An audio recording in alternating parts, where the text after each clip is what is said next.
Assalamualaikum warahmatullahi wabarakatuh. Saya Cikgu Siti Mariam daripada SMK Paya Kemunting, Citra Kedah ingin membincangkan tajuk lokus dalam dua dimensi. Okey, sebelum kita pergi lebih lanjut, kita tengok dulu standard pembelajaran. Okey, memerihalkan lokus bagi titik yang berjarak tetap dari satu titik tetap, berjarak sama dari dua titik tetap dan dua garis lurus selari. Okey, kita pergi dulu kepada lokus dari satu titik tetap. Lokus bagi suatu titik yang berjarak tetap dari satu titik tetap ialah sebuah bulatan yang berpusat di titik tetap tersebut.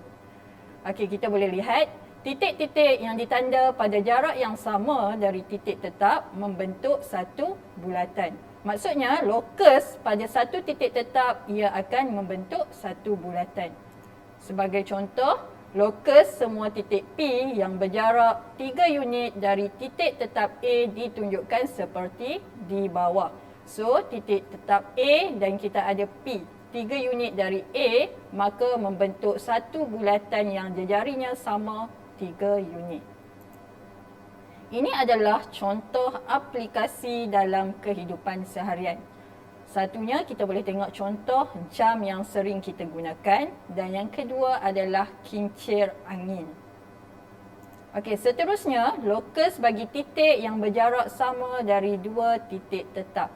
Lokus bagi satu titik yang berjarak sama dari dua titik tetap ialah pembahagi dua sama serenjang bagi garis lurus yang menyambungkan dua titik tetap itu.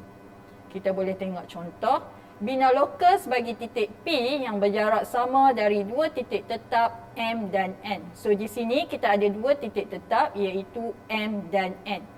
First kali, tandakan dua lengkuk kecil menggunakan jangka lukis dengan bukaan lebih separuh daripada panjang MN dari titik M dengan bukaan jangka lukis yang sama juga. Tanda persilangan lengkuk dari titik N. Kemudian, kita sambungkan kedua-dua titik persilangan dengan garis lurus. Maka, lokus P adalah garis lurus di antara M dan N. Contoh yang seterusnya, rajah di sebelah menunjukkan segitiga sama sisi PQR. Tentukan lokus bagi titik X yang berjarak sama dari titik P dan titik R. So, dekat sini, kita akan tengok lokus daripada titik P dan R. Dalam penyelesaian dia, kita akan letakkan jangka lukis kita di titik P dan juga di titik R dan ulang langkah yang sama seperti sebelum ini. Kita guna jangka lukis tanda di bahagian atas dan juga di bahagian bawah. Kemudian kita ulang di titik R, begitu juga tanda di bahagian atas dan juga di bahagian bawah. Kemudian kita buat satu garis lurus, garis berserenjang. So, lokus kita adalah garis lurus di antara titik P dan juga titik R. Okey, yang seterusnya, lokus bagi titik yang berjarak tetap pada dua garis lurus. Lokus bagi titik yang berjarak sama dari dua garis lurus yang selari ialah satu garis lurus yang selari dan melalui titik tengah bagi pasangan garis lurus selari tersebut. Sebagai contoh, rajah di sebelah menunjukkan segi empat tepat ABCD yang dilukis pada grid segi empat sama bersisi satu unit. Uraikan dan lukis lokus X yang berjarak sama dari garis lurus AB dan DC. So, kita ada garis AB dan juga DC. So, dia punya lokus adalah jarak yang sama di antara A dan D. Kita buat pembahagi sama. Contohnya kat sini ada 6 unit kotak. So, dia punya lokus adalah di bahagian tengah ni. So, ini adalah lokus X.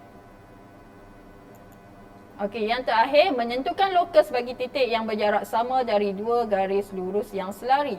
Cara kita nak lukis, yang pertama, lukis dua garis lurus PQ dan MN yang selari. Ini dua garis. Dan kita akan start buat lokus dengan menggunakan jangka lukis. Tandakan persilangan P dan juga dan titik M. Dari titik P dan titik M. Ulangi langkah 2 untuk titik Q dan titik N. Sambung ke semua titik persilangan yang ditanda dengan melukis satu garis lurus. Sekian. Terima kasih.